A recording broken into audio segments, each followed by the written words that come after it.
pag-aaral, sa mga guro, sa lahat ng bumubuo ng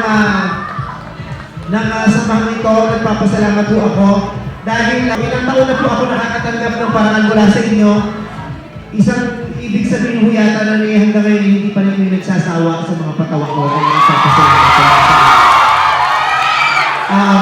Sa araw-araw na ginawa ng Diyos, wala naman akong ibang inisip kundi makahanap ng punchline, makakapagpatawa o makakapagpangiti ng mga mukha ninyo na sa ganun ay makaraos at makalimot kayo panandali sa mga suliran ninyo at nagpapasalamat ako na na-appreciate yung mga punchlines ko, magay man o walay.